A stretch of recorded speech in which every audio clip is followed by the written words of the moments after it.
Welcome back dear students in Ritika mathematics class. I hope you all are fit and fine.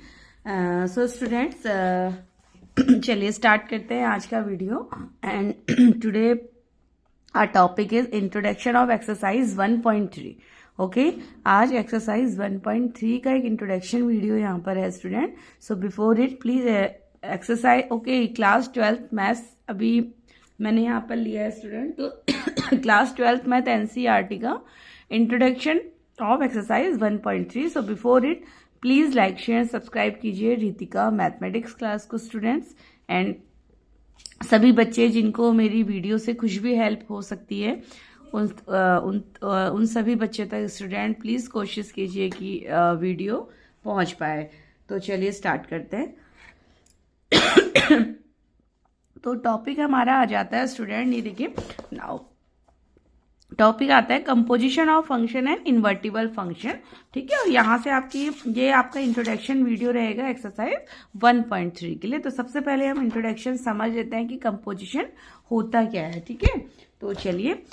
तो composition of function आप क्या कह सकते हैं student? Combination of two or more function by using a rule. ठीक है, देखिए अभी तक तो हम केवल एक फंक्शन को डिफाइन किया जा रहा था, तो हम अभी तक उसको हमने समझा student. Now composition of function में क्या होगा? नाउ यहाँ पर हमें एफ एक्स और जी एक्स दो फंक्शन मिलेंगे. ठीक है, एफ एक्स और जी एक्स, और हमें उनको कंबाइन करना होता है स्टूडेंट कुछ रूल के अंदर. ठीक है, यानी कि कुछ रूल लगाते हुए जैसे अब इसको थोड़ा सा आप ध्यान से समझिएगा स्टूडेंट. मैंने एक एग्जांपल यहाँ पर एज्यूम किया है. लेट एफ एक्स हमारे पास एक फंक्शन है 2x. ठीक है, एफ एक्स फंक्शन 2x है और एफ एक्स फंक्शन है एफ जो है यहाँ पर वो डिफाइन होता है a to b. ठीक है, ए सेट से बी सेट में, ये मैंने लिखा है स्टूडेंट ए सेट से बी सेट में, यानी कि एफ एक्स फंक्शन डिफाइन होता है. और जी एक्स फंक्शन है हमारे पास x+2. ठीक है, जी एक्स है x+2 और वो डिफाइन होता है जी फंक्शन हमारा b2c. ठीक है, जी फंक्शन हमारा b2c डिफाइन होता है और सेट के अंदर एलिमेंट्स है हमारे 1 2 3 4, यानी कि जो हमारा डोमेन सेट है फॉर फंक्शन f के लिए. अब मैं f के लिए इसको क्यों बोल रही हूँ वो अभी मैं आगे आपको समझाऊंगी. ये डोमेन बनता है सेट a हमारा f फंक्शन के लिए. ठीक है स्टूडेंट, अभी तक हमने केवल इतनी बात को समझा है. ठीक है, आपने अभी तक ये देखा कि ये एक एक्स सेट होता था, ये एक वाई सेट होता था और इसकी कुछ मैपिंग इसके साथ होती थी. बट अब क्या है स्टूडेंट, यहाँ पर दो हमें फंक्शन दिए जाते हैं, एक एफ एक्स फंक्शन और second is g x function. ठीक है, अब कुछ ये तो आप समझ गए होंगे कि एफ एक्स फंक्शन 2x है, यानी कि x की जो भी इनपुट वैल्यूज देंगे हम उस पर एफ एक्स की वैल्यू निकल के आती जाएंगी. ठीक है, तो पहले हम एफ एक्स फंक्शन को यहाँ पर सॉल्व करेंगे, उसके बाद फिर हम जी एक्स फंक्शन पे आएंगे कि कैसे एफ एक्स और जी एक्स कनेक्ट होते हैं. ठीक है, तो समझ गए होंगे. और जी एक्स फंक्शन x+2 है स्टूडेंट, जी यहाँ तक b2c डिफाइन होता है. और इतना आप और समझ लीजिए कि f function a to b define होता है, तो f के लिए a क्या हो जाएगा स्टूडेंट? f के लिए a हो जाएगा डोमेन, और b क्या हो जाएगा f के लिए? कोडोमेन. ठीक है, और b सेट हमारा f के लिए ओनली फॉर f. ठीक है, इसके लिए A डोमेन होगा और B कोडोमेन होगा स्टूडेंट. ऐसे ही अगर हम इधर आते हैं, देखिए G के लिए B क्या हो जाएगा हमारा? डोमेन, B इज डोमेन, और C हो जाएगा यहाँ पर कोडोमेन. ठीक है, तो इसको अभी हम फिगर से भी समझ लेंगे.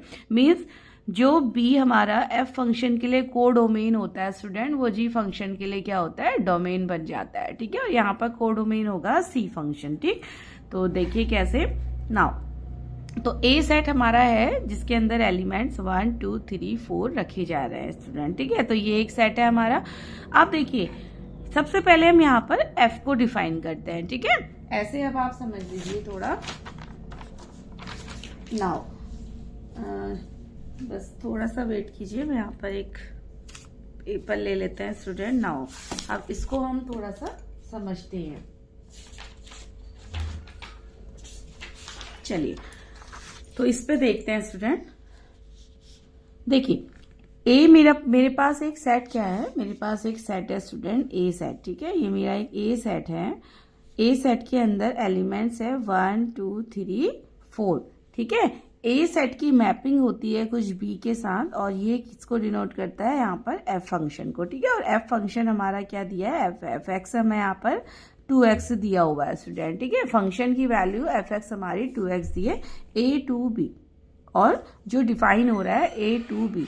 अब x से इनपुट अगर देखिए कैसे वैल्यू यहाँ पर वेरी होगी, अगर मैं x की जगह 1 इनपुट रखती हूँ, if x equals to 1 then y यानी कि एफ एक्स, आप ऐसे लिख सकते हैं ना, y is equals to f x, तो ये वैल्यू क्या हो जाएगी 2 इंटू 1, क्योंकि फंक्शन क्या डिफाइन हो रहा है 2x डिफाइन हो रहा, तो ये हो जाएगा हमारा 2 इंटू 1 यानी कि 2, ठीक है। तो यानी कि अगर मैंने x की वैल्यू 1 रखी स्टूडेंट, तो 1 पे एफ एक्स की वैल्यू क्या निकल आती है 2, तो इसको हम ऐसे लिख लें कि f1 पे f1 यानी कि 1 इनपुट पे फंक्शन की वैल्यू हो जाती है 2, ठीक। अब ऐसे ही इफ x इक्वल्स टू 2, अगर मैं x को यहाँ पर 2 रखती हूँ, नाउ देखिए अगर x को 2 रखते हैं तो फंक्शन यानी कि जो y(x) हमारा होगा तो वो क्या हो जाएगा 2 इंटू 2 इक्वल्स टू 4 हो जाएगा यहाँ पर, ठीक है। तो देखिए क्योंकि फंक्शन ट्वाइस x है, ठीक है, तो जो भी x की वैल्यू होगी फंक्शन एफ एक्स की वैल्यू उसकी डबल होती जाएगी। तो अगर x हमारे पास x अगर 2 है तो ये क्या हो जाएगा यानी कि f2 हो जाएगा हमारे पास 4। ऐसे ही अगर x इनपुट को मैं यहाँ पर 2x में 3 रख देती हूँ स्टूडेंट, ठीक है, तो 3 2 जा 6 हो जाएगा, तो 3 हो गया यहाँ पर f3 6 हो गया। ऐसे ही f4 हमारे पास क्या हो जाएगा यहाँ पर 8 हो जाएगा स्टूडेंट। तो ये तो हमारा f फंक्शन डिफाइन हो चुका है, ठीक है। अब हम आते हैं g फंक्शन पे। नाउ तो g फंक्शन कैसे डिफाइन हो रहा है, g function b to c define हो रहा है स्टूडेंट, ठीक है। तो g फंक्शन हमारा b टू c डिफाइन हो रहा है। तो चलिए g फंक्शन को भी हम यहाँ पर थोड़ा सा समझ लेते हैं, यानी कि अब इससे अब g फंक्शन के लिए ये क्या हो जाएगा डोमेन हो जाएगा स्टूडेंट, ठीक है। g फंक्शन के लिए ये क्या हो जाएगा डोमेन हो जाएगा, यानी कि g फंक्शन के लिए डोमेन सेट क्या बन चुका है 2 4 6 एंड 8, 2 4 6 एंड 8, ठीक है। तो क्या अब हम, अच्छा मैं इसको पहले लिख लेती हूँ, और यहाँ पर जो gx फंक्शन है वो हमारा x+2 है स्टूडेंट, ठीक। यानी कि देखिए अब f1 का मतलब यहाँ पर क्या हो सकता है, मैं f1 यानी कि जो g फंक्शन की 1 पे वैल्यू होगी वो कौन दे रहा है f1 दे रहा है स्टूडेंट, तो इसको मैं क्या g f1 भी ऐसे लिख सकती हैं, यानी कि g की इनपुट वैल्यू कौन दे रहा है f1 ही तो दे रहा है, तो इसको हम g फंक्शन की इनपुट वैल्यू कौन दे रहा है f1 दे रहा है, तो इसको मैं g f1 लिख लूँ, यानी कि g f1 कितना हो गया यहाँ पर 2 हो गया, ठीक है। ऐसे ही gf2 कितना हो जाएगा, gf2 हो जाएगा 4, इसको gf2 लिख सकते हैं, यानी कि g फंक्शन की 2 वैल्यू यानी कि f2, आप कह सकते हैं g फंक्शन की इनपुट वैल्यू कौन दे रहा है f2 दे रहा है ना, तो g और ब्रैकेट के अंदर f2, ठीक है, तो इसको लिखा जा सकता है 4। ऐसे gf3 की वैल्यू क्या आ रही है 6 आ रही है स्टूडेंट, gf4 की वैल्यू क्या आ रही है, ये हो रही है हमारी 8, ठीक है। तो इसको हम इस तरीके से लिख सकते हैं स्टूडेंट, ठीक। यानी कि अब जब g फंक्शन में देखिए अब f1 की वैल्यू कितनी है 2, ठीक है, f1 की वैल्यू कितनी है 2, ये आप समझिए। नाउ अब अगर मैं g f1 में इसकी वैल्यू को, ठीक है, f1 को g2 पुट करते हैं, देखिए यहाँ पर इस फंक्शन को थोड़ा सा मैं यहाँ पर डिफाइन कर देती हूँ, ठीक है। अब gx फंक्शन तो हमारे पास क्या है स्टूडेंट, ये हमारे पास है x+2, gx फंक्शन है x+2, जैसे वैल्यू हो जाती है gf1, ठीक है, तो लिख लेते हैं, तो इसको मैं पहले 1 वैल्यू पुट करने वाले हूँ स्टूडेंट, तो gf1, ठीक, और gf1 कितना है, gf1 कितना है 2 है, ठीक है, gf1 कितना है स्टूडेंट, f1 की जगह 2 रख सकते हैं, तो मैं यहाँ पर इसको ऐसे भी लिख सकती हूँ g2, ठीक, यानी कि gf1 जो है वो g2 है, ठीक है। यहाँ पर ये देखिए f1 की जगह 2 को लिखा जा सकता है, f1 = 2 ही है ना, तो यहाँ पर 2 हो गया, ठीक। तो इसकी जगह पे हम 2 लगाएंगे तो ये क्या हो जाएगा 2 + 2 यानी कि 4, तो gf1 की वैल्यू यहाँ पर क्या है स्टूडेंट 4 आ गई, ठीक। ऐसे ही अगर मैं बात करूँ अब gf2, तो gf2 कितना हो जाएगा, देखिए gf2 क्या हो जाएगा यहाँ से, यानी कि gf2 g4, मुझे यानी कि इनपुट वैल्यू क्या देनी है 4 देनी है, तो ये हो गया 4, तो ये हो गया 4 + 2 यानी कि 8, ठीक है, 4 + 2 दैट इज 8। नाउ ऐसे ही GF3, अब GF3 की वैल्यू क्या आ जाएगी, देखिए F3 की जगह क्या रख सकते हैं, 6 रख सकते हैं हम यहाँ पर, तो G6 और G6 हाँ F3 की वैल्यू G6 रख सकते हैं ना स्टूडेंट। देखिए F3 6 आ रहा, तो अब मैं अगर x+2 में, तो ये क्या हो जाएगी फंक्शन, और G फंक्शन है x+2, तो 6+2 यानी कि 8 4+2 सॉरी ये तो 6 हो जाएगा, तो 6 8। नाउ लास्ट F4 पर देख लेते हैं, तो GF4 क्या हो जाएगा हमारा, नाउ GF4 इक्वल्स टू हो गया G8, क्योंकि F4 की वैल्यू क्या है हमारी यहाँ पर 8 है स्टूडेंट, ठीक है। तो जब मैं यहाँ फंक्शन पे x की जगह 8 रखूंगी तो ये मुझे मिल जाएगा हमारा 10, तो ये हो गया 10 स्टूडेंट। तो इस तरीके से B जो सेट हो जाता है वो G के लिए क्या हो जाता है, डोमेन सेट हो जाता है, और C G के लिए कोडोमेन सेट हो जाएगा, ठीक है। अब देखिए स्टूडेंट यहाँ पर तो हम स्टेप वाइज चले, यानी कि पहले A to B गए, फिर B to C गए। अब अगर मैं डायरेक्टली A to C चली जाऊं, ठीक है, अगर डायरेक्टली मैपिंग होती है A to C के बीच में, तो इसको हम क्या बोल देते हैं यहाँ पर, इसको हम GOF यानी कि गॉफ फंक्शन बोलते हैं, ठीक है। अगर देखिए mapping A to B, B to C ना होगी, अगर डायरेक्ट A to C हो जाए तो इसको हम क्या बोलते हैं, गॉफ फंक्शन बोलते हैं। ऐसी अगर mapping C to A direct हो तो उसको हम, अगर C to A डायरेक्ट होगी तो उसको हम क्या बोलते हैं, फॉक बोलते हैं, ठीक है, फॉक फंक्शन। और ये होता है हमारा गॉफ फंक्शन, ठीक। और यही हमारा कंपोजिशन को शो करता है, यानी कि दो फंक्शन यहाँ पर हमारे एक साथ आते हैं, ठीक है। आप ऐसे समझ सकते हैं स्टूडेंट, जैसे मुझे जाना है मेरे को मेरे पास देखिए चंडीगढ़ जाने के दो तरीके हो रहे हैं, ठीक है। मैं अगर पहले जाऊँ अजमेर, उसके बाद जयपुर, चंडीगढ़, ठीक है। तो यानी कि मुझे अजमेर टू चंडीगढ़ जाना है, तो एक तरीका क्या है कि हम पहले अजमेर से क्या आए, जयपुर आ जाएं, ठीक है, फिर जयपुर टू चंडीगढ़ हम जाए, एक तो ये हो गया तरीका। और दूसरा तरीका क्या हो सकता है कि डायरेक्ट अजमेर टू चंडीगढ़ अगर हम आते हैं तो ये जो डायरेक्ट कंपोजिशन हुआ है, ठीक है, यानी कि डायरेक्ट यही हमारा मैथमेटिकली क्या हो जाता है, गॉफ फंक्शन, ठीक है, गॉफ। और अगर चंडीगढ़ टू अजमेर आना, ये क्या हो जाएगा हमारा फॉक, ठीक, फॉक। तो इसी को हम कंपोजिशन कहते हैं स्टूडेंट। आई होप आप कंपोजिशन को एग्जाम्पल की हेल्प से यहाँ पर समझ पाए होंगे, ठीक। तो चलिए और देख लेते हैं कुछ वैल्यूज यहाँ पर। तो फंक्शन कुछ इस तरीके से डिफाइन होता है, ठीक है।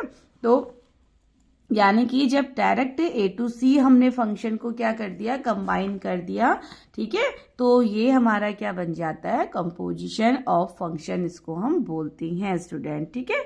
नाउ तो ये बात हो गई यहाँ तक। अच्छा, उसके बाद तो गॉफ आई होप आप समझ गए होंगे। अब नाउ तो गॉफ का मीनिंग क्या हो गया स्टूडेंट, यहाँ पर इसको हम इस तरीके से लिख सकते हैं कि देखिए ये तो मैंने आपको बता ही दिया है कि function fx for function fx set A क्या होता है हमारा, ये पूरा कंप्लीट सेट हमारा डोमेन हो जाएगा, ठीक है। और सेट B हमारा कोडोमेन होता है फॉर f फंक्शन, ठीक है, इस fx फंक्शन के लिए, इस fx फंक्शन के लिए स्टूडेंट। और gx फंक्शन के लिए ये क्या हो जाएगा हमारा, ये हो जाएगा डोमेन, B वाला सेट, और C वाला सेट हो जाता है कोडोमेन, ठीक है। तो ये मैंने आपको बताया हुआ है जैसे, तो इसलिए क्या हो गया, तो डायरेक्ट जब हमने देखा तो आपने क्या ऑब्जर्व किया इस एग्जाम्पल से, as we show for G2 we can write GF1। ये मैंने आपको बताया कि यहाँ पर मैंने इसको G2 जैसे इस वैल्यू को हमने क्या लिखा था स्टूडेंट, G2 को मैंने यहाँ पर क्या लिखा था, ये देखिए G2 को मैंने F की यानी कि F के साथ कंबाइन करके लिखा ना। G2 को हम ऐसे भी लिख सकते हैं, F1 की फॉर्म भी लिख सकते हैं। GF1 मतलब क्या था, G2 था हमारे एग्जाम्पल से, तो यही क्या बन जाता है, कंपोजिशन। और G को F की फॉर्म में लिखना ही, ठीक है, G को Fx की फॉर्म में लिखना ही हमारा क्या क्या होता है स्टूडेंट, यही हमारा होता है गॉफ फंक्शन। इसी को हम कहते हैं गॉफ फंक्शन, यानी कि G को F की फॉर्म में लिखना, fx फंक्शन की फॉर्म में लिखना, ये होता है गॉफ। और अगर F को अगर G की फॉर्म में लिखा जा रहा है, यानी कि कुछ FGX टाइप में अगर इस तरीके से लिखा जा रहा है स्टूडेंट, इसको हम कहते हैं फॉक, ठीक। तो गॉफ का मतलब होता है एफ जी को एफ एक्स की टर्म में लिखना और फॉग का मतलब होता है एफ को जी एक्स की फॉर्म में लिखना, ठीक है student, not g x g y की फॉर्म में, ठीक है। तो ये हमारा इस तरीके से गॉफ और फॉग फंक्शन यहाँ पर डिफाइन होते हैं स्टूडेंट, ठीक। तो चलिए, तो डायरेक्टली ए टू सी की अगर हम बात करेंगे तो इट इज गॉफ फंक्शन, और अगर डायरेक्ट सी टू ए की बात करेंगे तो वो हो जाएगा हमारा फॉग फंक्शन, ठीक है स्टूडेंट। नाउ चलिए अब थोड़ा सा इसकी कुछ अब इसकी मैथमेटिकली डेफिनेशन यहाँ पर देख लीजिए क्या होती है। तो मैथमेटिकली डेफिनेशन है लेट एफ डिफाइन होता है F such that A to B, ठीक है, and G such that B to C, यानी कि F function A to B define हो रहा है वहां where A codomain and B is codomain. Let F function A to B define होता है and G function B to C define होता है, B to function, then the composition of f and g denoted by GOF, ठीक है, then the composition of f and g denoted by GOF is defined as the function। और किस तरीके से GOF कहाँ define होगा, direct a to c define हो रहा होगा स्टूडेंट, ठीक है। GOF फंक्शन कैसे डिफाइन होगा, डायरेक्ट a to c, इस तरीके से a to c डिफाइन होता है स्टूडेंट, ठीक। तो ये हमारी डेफिनेशन हो जाती है मैथमेटिकली।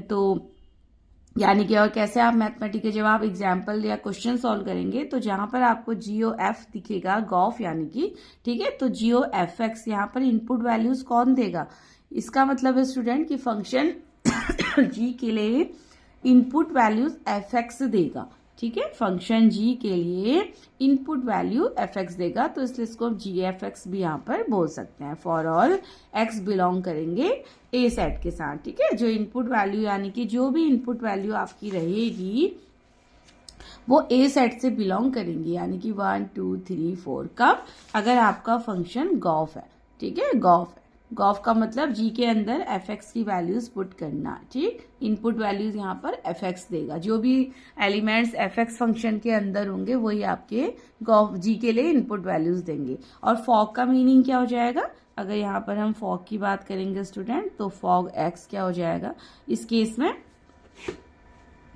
सॉरी फॉग ये हमारा वाई को, क्योंकि जी वाई होगा यहाँ पर हमारा, ठीक है। तो यानी कि यहाँ पर फॉग की वैल्यू कौन देगा, जी वाई के एलिमेंट्स हमारी, अगर फॉग की हम बात करेंगे तो ये हो जाएगा जी वाई, ठीक है, यानी कि एफ के अंदर जी वाई की वैल्यूज आपको यहाँ पर पुट करनी होगी स्टूडेंट, ठीक। तो बस यही हमारा गॉफ एंड फॉग फंक्शन था। तो इसके बाद कुछ हम फिर एग्जाम्पल्स देखेंगे स्टूडेंट यहाँ पर, और जनरली जब आप सॉल्व करते हैं तो गॉफ और फॉग की वैल्यूज इक्वल नहीं आती है, ठीक है। जनरली जब आप सॉल्व करते हैं स्टूडेंट क्वेश्चन में तो गॉफ फॉग इक्वल नहीं होते हैं आपके, ठीक है। तो चलिए इसके बाद तो ये तो था कंपोजिशन ऑफ फंक्शन, देन अब हम थोड़ा सा समझ लेते हैं स्टूडेंट।